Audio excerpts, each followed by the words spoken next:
You know what day it was today? It was the first anniversary of the introduction of the Help to Buy scheme, the arrangement under which the government lends people money to buy houses or flats they otherwise couldn't afford. It's undoubtedly been good news for some people, but bigger picture, as anyone who's tried to buy a new home in the last year knows, many parts of this country are in the grip of such surging house price inflation that people despair of ever affording to own the roof over their heads. What's the connection between these facts? Andy Verity reports.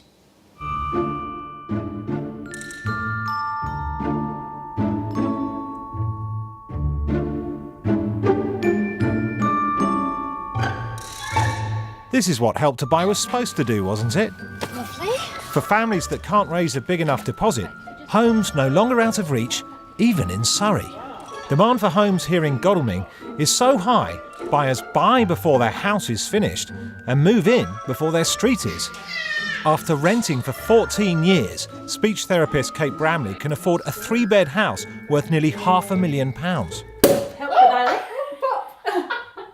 Our daughter's just come along and you've got the extra cost of childcare and things like that. It's been such a help so that we could actually get into our own home, so that Isla can have her own garden and her own room, because she was in our room with us. With help from her mum and dad, Kate and her husband, who works for a hedge fund, can muster a 25 grand deposit, 5%. On top of the mortgage, taxpayers are chipping in 100,000, interest-free for 5 years. What would you say if I told you that I'd help you to buy your house? I'd buy a fifth of it for you, and I wouldn't need any money back for 5 years. And even after that, I'd only charge you 1.75% above base rate. You think I was crazy? You certainly wouldn't think I was giving you a loan on commercial terms. But that's what we, the taxpayer, are doing for those taking up Help to Buy. Analysis for Newsnight by the housing number crunchers HomeTrack shows what the first stage of Help to Buy, the equity loan, does to your buying power. Without Help to Buy, a household income of $44,500 would buy you a home worth $192,000. With Help to Buy, on the same income, you could afford a new home of $225,000, the average price. So Help to Buy boosts your purchasing power by the difference, a gain of 17%. But since Help to Buy started, house prices nationally have risen by between 8 and 9%. So half the gain from Help to Buy has been wiped out. Another year like that, and all that taxpayer help for new homes won't have made them more affordable. It's helped a few individuals, but in a sense that's a bit illusory in that they've been helped to buy a house that's more expensive than it would have been had they not had the inflationary effect. It's really helped the people who already own their homes because they've had a little boost to their capital value of their home. That's about 17,000 homes now occupied because of Help to Buy. But there's 9 million people in the private rented sector who want to buy. There's people struggling to pay their rent and to eat and heat their homes at the same time. And Help to Buy is not going to win their votes. Godalming is commutable to London, where the number of new-built homes jumped 60% in the last year to a new record. Still not enough to meet the feverish demand. At this site, 3/4 of the homes sold were with Help to Buy, but nationally only a fifth were. What's clear is the supply of new homes isn't rising fast enough to keep up with the demand for new homes stimulated by Help to Buy. And so long as that demand outstrips supply, prices are going to rise, making homes less affordable, not more. The worrying aspect is that prices have been going up quite sharply across the country, about 8 or 9%. And that's an indication that demand is rising faster than supply. And we've got demand being helped by low interest rates, Help to Buy, Help to Build, and an improving economy. Help to Buy was supposed to stimulate more house building. Last year, the number of new homes did go up by a third, but it's still far fewer than were built in the boom, and barely half what we need to meet demand. It's good growth, and the developers have responded well, but shortage of manpower and skilled labour and building materials haven't helped, and of course the biggest frustration is with planning permissions, of course. An economist will tell you if demand for homes is outstripping supply and you don't want prices to rise, you've got to curb demand, not stoke it. The worry is that these policies are becoming self-defeating, and that because there's so much demand in the housing market, prices are rising much faster than incomes and taking housing out of the reach of first-time buyers. So all the schemes that are there to help are being undone by the increases in house prices. It's the sort of fact we're used to, but maybe shouldn't be, that prices are now rising 4 times faster than incomes. At that rate, even the largesse of taxpayers willing to buy a fifth of someone else's home won't stop more families being priced out. Well, the Housing Minister, Chris Hopkins, is here. Are rising house prices a good thing?